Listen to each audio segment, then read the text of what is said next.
You can't go into goal planning and say, I'm going to do these 25 things. You really need to limit it, because as much as you feel like you should be able to get all of that done, 25, 10, sometimes 5 is too many.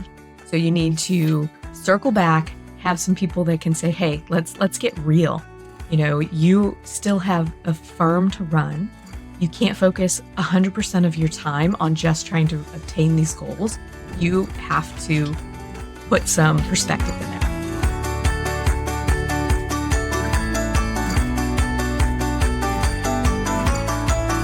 Hi, and welcome to another episode of Accounting with Confidence.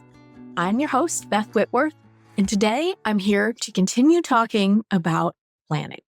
A couple of episodes ago, I talked about why planning is important, and that was in preparation for me getting ready to go to an event in Texas that was for business owners, specifically accounting firm owners, to work on strategic planning. And I am here to report back on what happened while I was in Texas and to share with you my progression through the planning process over the years. So I'm hoping that there is something in this where you can see yourself somewhere on my timeline, or as I tell you what happened at this event and what I got out of the event, you can start to seek out some opportunities for you to be a part of an event that will get you into that frame of mind for planning for your business, for setting some goals, and for working on how to stay on track. So first of all, let me talk about my progression through planning. So I've been in business many, many years. So I would say this is starting our 16th year of business in this particular format of my company. But I've been a partner in a firm since at least 2000. So it's been a good 24, going on 25 years that I've been in a position where in order to reach goals, in order to kind of move your business forward and grow your business, there needed to be some planning that was happening. But I can admit to you that for many, many years, I was really just hoping to survive. I was, kind of flying by the seat of my pants. I knew what budgets were. I knew what plans were. I knew all the things. I just didn't have a good methodology for putting things into place and for staying on track. So early on in my career, I ended up being in a couple of partnerships that didn't really work out. And part of that I can see was due to a couple of things. One, partnership had no formal plan. It was some talk, nothing ever in writing. There was no consistency from year to year on what we were trying to accomplish. Some years we felt we needed to add staff. Some years we didn't. Some years my partners wanted to be doing less. Some years they're like, oh no, I want to do more. I'm never retiring. So there was just no formal plan.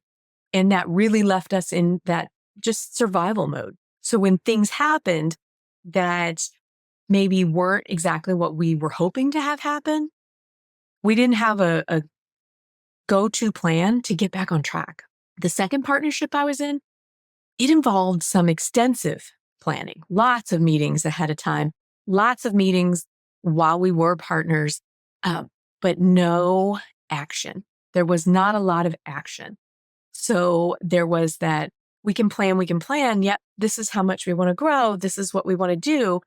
But there was no steps for making it happen. And so neither one of those partnerships survived. And it was followed by, me being on my own. I had no partners. And so everything that involved planning was on my shoulders. And that was something that I'm like, yes, I can do this. But how I did it was pretty much by throwing some numbers into a plan. I really didn't have anything to back them up. I would quickly get sidetracked and kind of stray away from any of those goals that I might have set. And that happened as soon as life or business or tax season got in the way. And I probably worked through this part of the planning process for years. I would spend a lot of time just putting plans in place, typically this time of year, beginning of the year, winding up a year, starting a new year. What are your goals?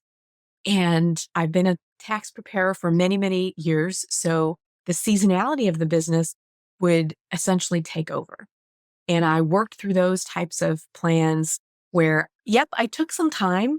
I didn't take a lot of time or maybe enough time or the right kind of time, but I would put some plans together. But it didn't stick.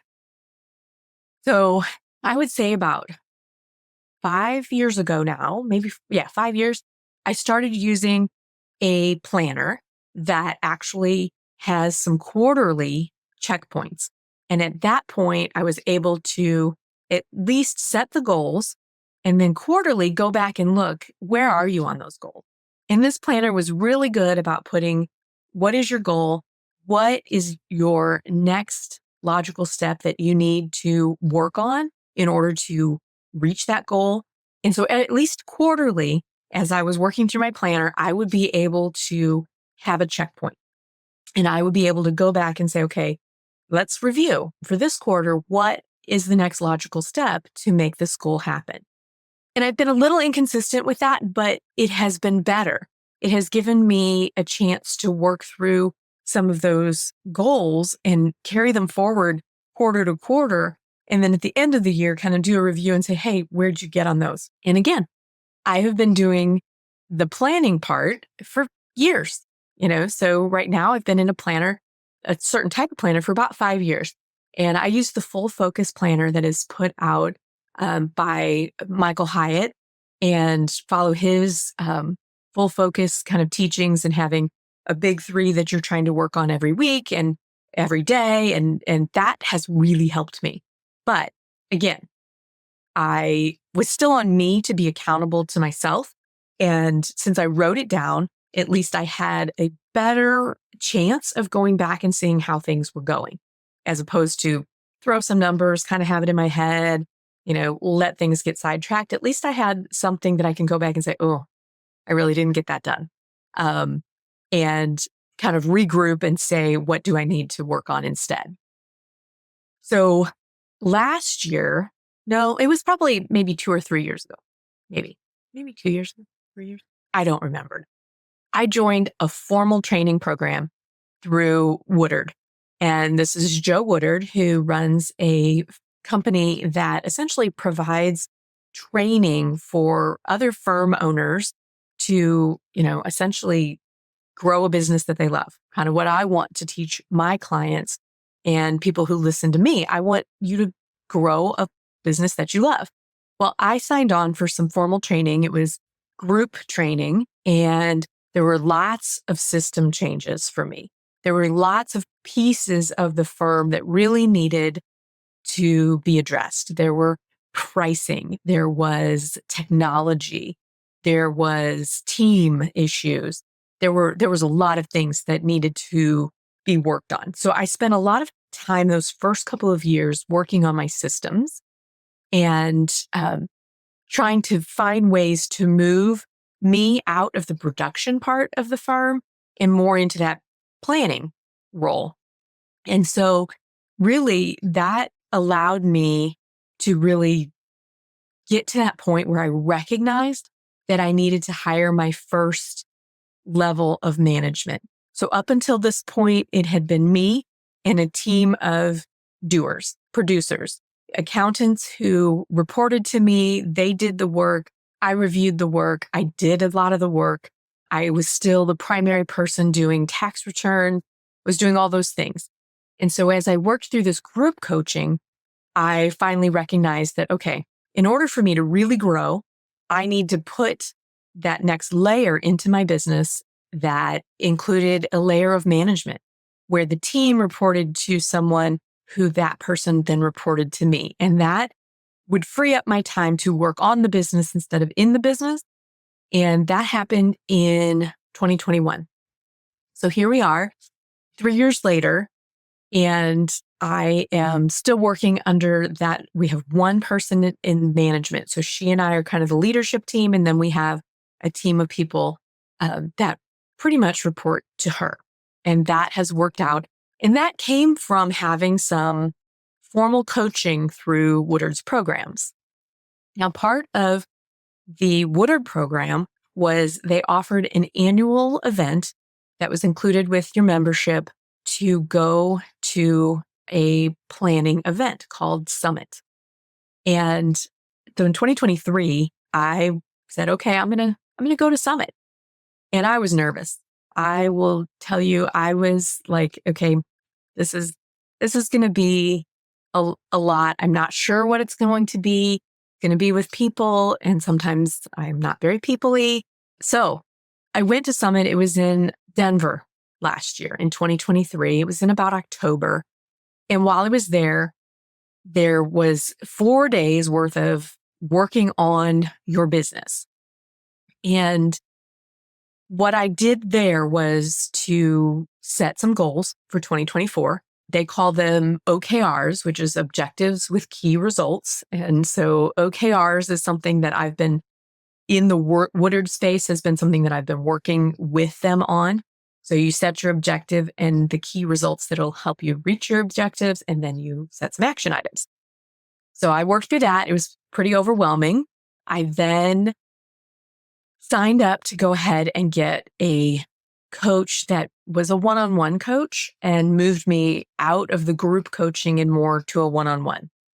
And what that allowed me to do is to have set these goals.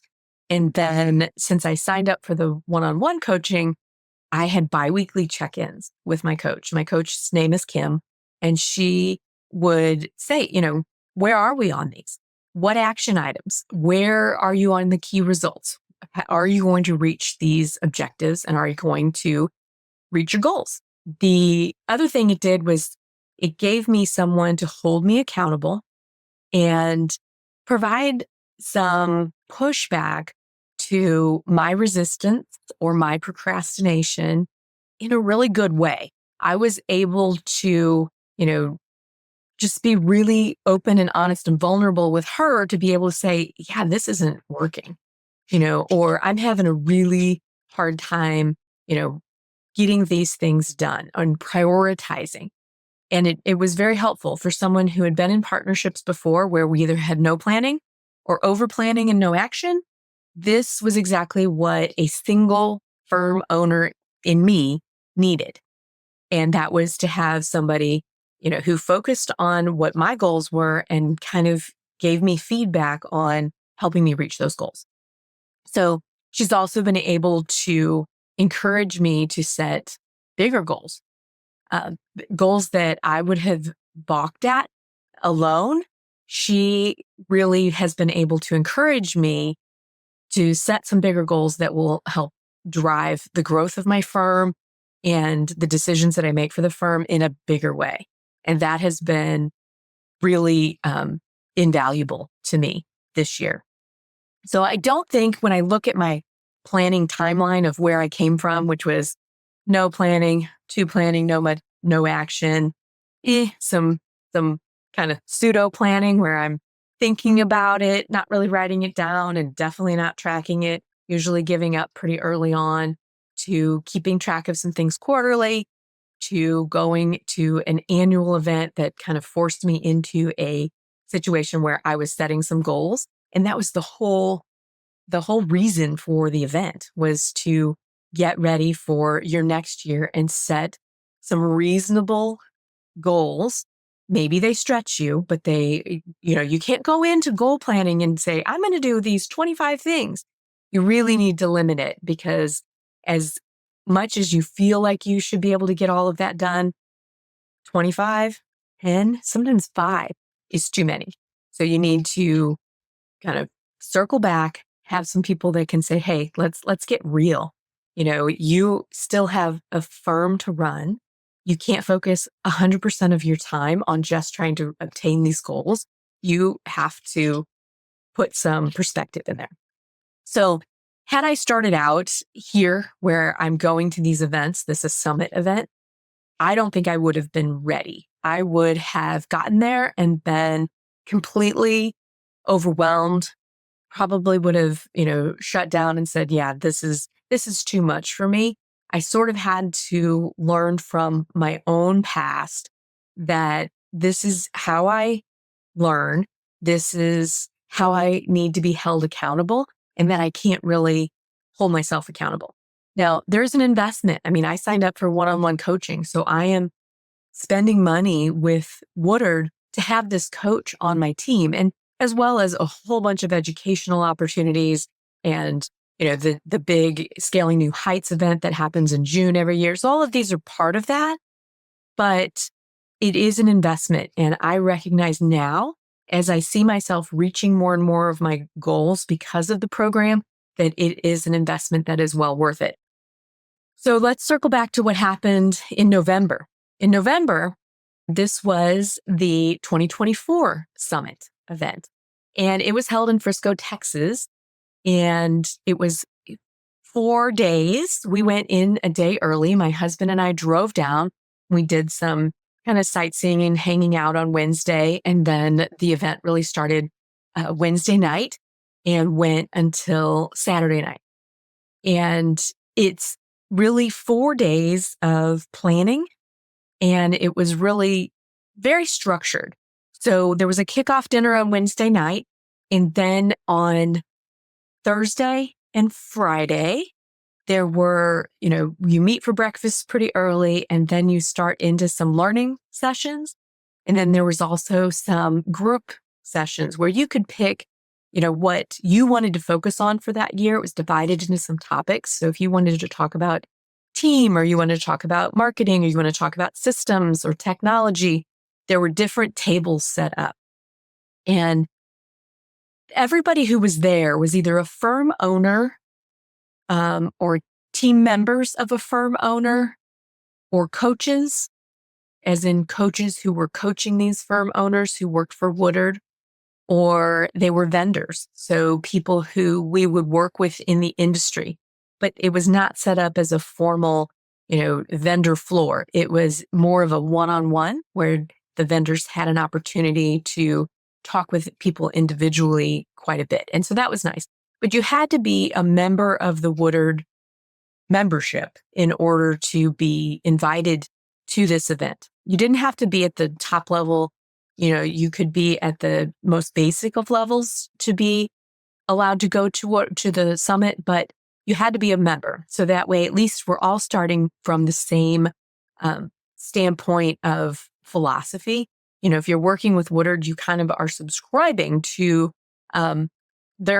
what their teachings are. And so that kind of starts everybody else out on the same page. So all these people were there. And as we broke up into smaller groups, it was nice to be able to get perspectives from other firm owners as they're talking about their team growth, or talking about what they're trying to do from a marketing standpoint, or how they set up their standard operating processes. Or there's so many things, pricing. There were lots of topics that could be addressed, and we were given the opportunity to sit in groups and do that.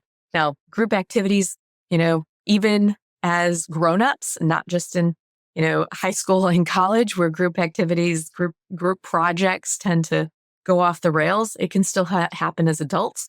And there were some tables that were probably more productive than others. But I did get a lot out of being able to share those experiences. And then on Saturday morning, there was a little bit more teaching. And then there was also an opportunity for them to set up panels relating to these topics. So if you had gone through and scored yourself well on technology, okay, they wanted you to get up on stage with, 2 or 3 of your peers and tell us how you did it. What did you do? What are you using? And we did that with lots of the various topics. And that was, again, very helpful to hear how other people are doing things. Now, so we talked about, what Summit is. It's 4 days of planning. It was in Texas. It was in November, and the firm owners were there. So we did the who, what, where, when. Well, let's talk about the why. Why would you go? So I said that the first year that I went was 2023, and I was super nervous and I was pretty overwhelmed by the event. But I came back with some goals, and while I was there, I signed up for coaching. So in preparation for Summit this year, there was some homework, and we had to work on identifying what areas we thought we were going to need to be working on in 2025 in order to reach some of our bigger goals. And that the homework was a piece that some people just stop right there. That's it. That's all I did. I identified what I want to do. But why go to Summit was the in-depth, dedicated time to complete the plan. So just setting the goal does not actually help you get through all the steps for the plan. And that is usually my downfall. If I don't go back and essentially re-engineer, reverse engineer the plan. Okay, so this is what I want to get to. How do I get there? Well, I have to backtrack through all these things and find out what is the first thing that's going to move the needle. And when I'm here and I'm alone, I'm, only work with myself and can bounce ideas off of my team. I can bounce ideas off of my husband. It's not the same as having that dedicated time to really think about what you want and how you're going to get there and how much time you can dedicate to it. Now, the other reason to go is for the connections. So the first summit I went to in 2023, that's where I connected with my now coach. But I also talked with other firm owners and sat at tables with them and realized that I'm not alone, that these are my people. We all struggle with the same things or have struggled with those things. And so being together is a little bit like, misery loves company, but it also makes you feel like as a sole business owner, you are not alone.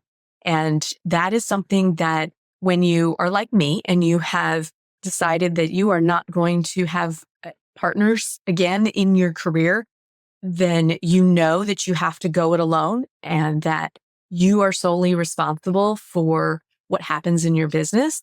It can be really, really lonely.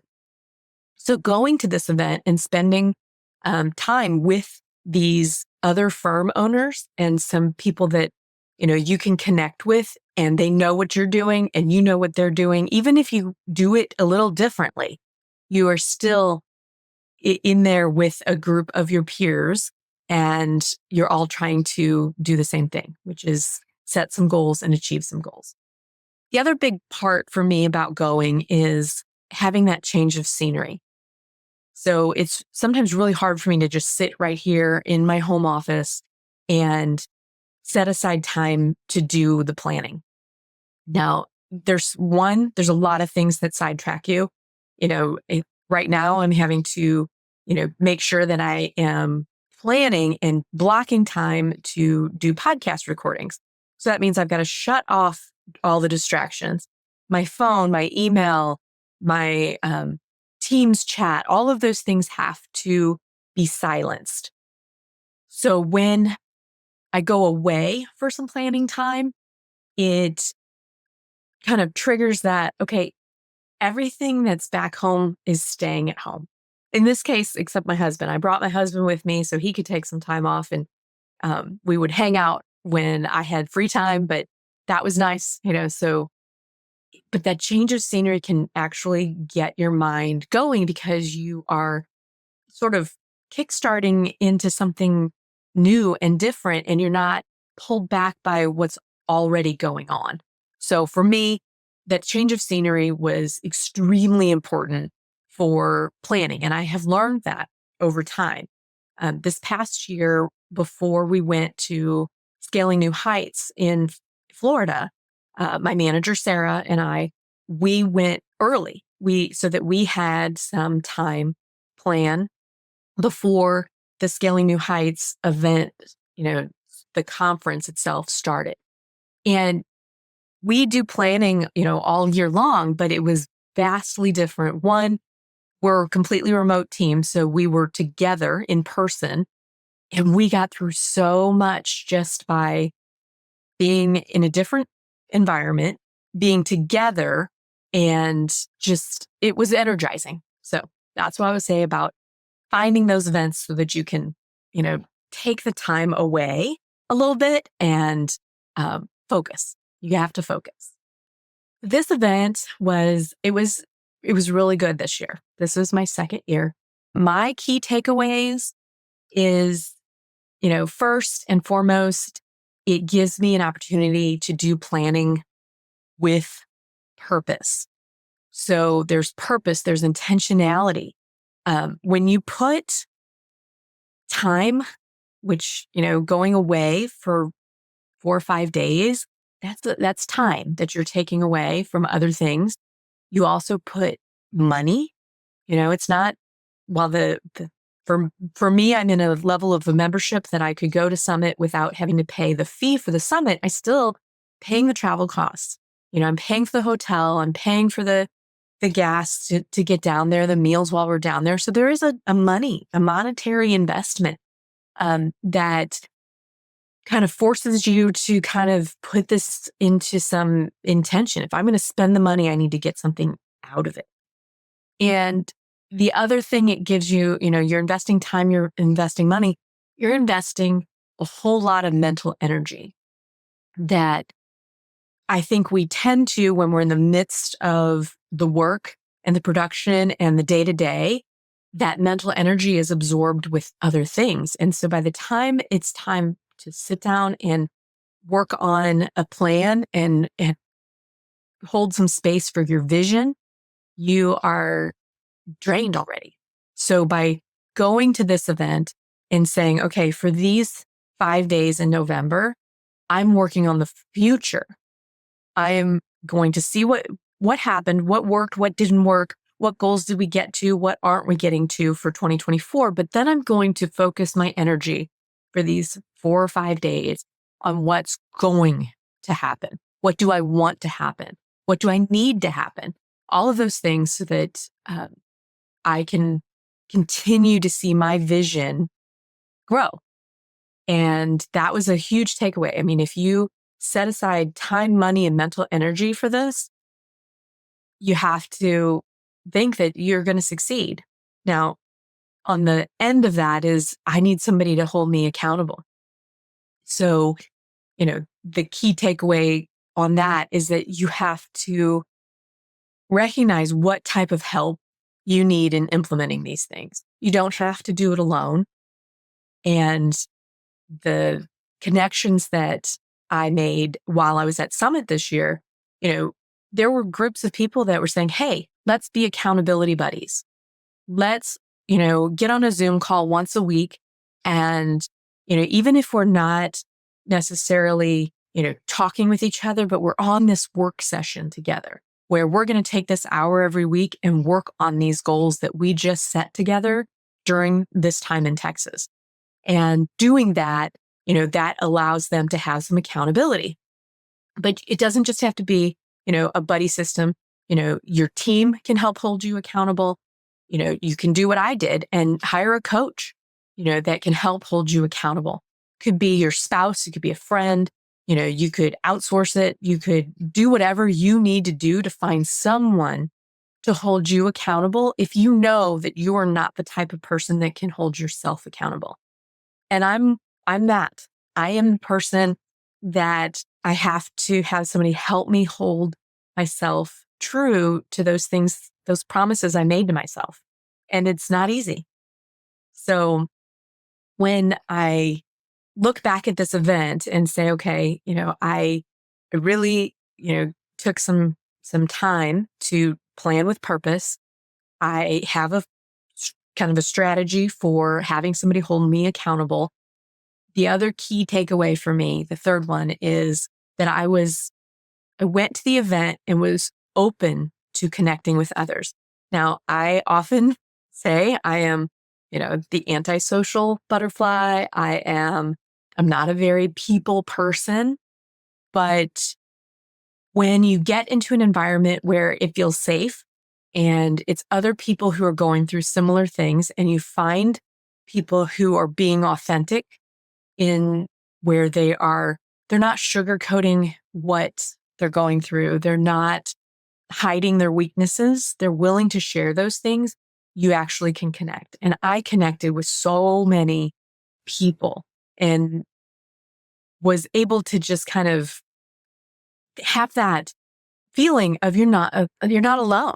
The obstacles that we as business owners go through are pretty universal, you know, hiring, firing, losing clients, getting clients, finding clients, charging clients enough, all of that stuff, it's universal. And anybody who says that they are 100% successful at all the things, is not being authentic. We've all had our failures and our struggles and our obstacles. And when you find a group of people that you can share those things with and kind of have that connection of being vulnerable with, then it can help you see that there's a way to move through it, because we've all been through stuff. We've all been through it. It might be different stuff, but it's also the same stuff. So I made some great connections this year with some people that I will continue to reach out to, and we will connect, because it was just the ability to just have true, meaningful conversation, not just about our firms. We talked about our families and our kids and our health and all the things, and it is what friendships are built on. And for someone who comes from I'm very introverted. I am not someone who is going to walk up and say, "Hey, I'm Beth, who are you?" I'm not that person. To make those connections is sometimes very difficult. And when I do make those connections, it is extremely gratifying. Because it's very hard to do that and feel like you've made the connection that is meaningful, So my key takeaways there are, be open to connecting with others. If you have this type of an event to go in with the mindset that you're going to plan with purpose and intentionality, and figure out who's going to hold you accountable. How are you going to make this work for you and be successful? Because as it is, an investment of time, money, and mental energy, you want to have some recognizable, some tangible outcomes. And those outcomes are in really achieving your goals. And so I will say that for my goals in 2024, I feel like I've done pretty well. So we are going to hit our revenue target this year. It might be by just a few dollars, but we are going to hit it. And that was with a very major setback in the middle of the year. And so we have more than overcome that setback and moved forward. We're going to hit our revenue target.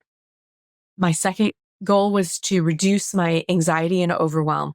And I did that. It's still a work in progress, but I had fewer episodes that I had to overcome during the year than I had in the previous year. And that was the goal. And then my third was to get a podcast episode out at least every 2 weeks.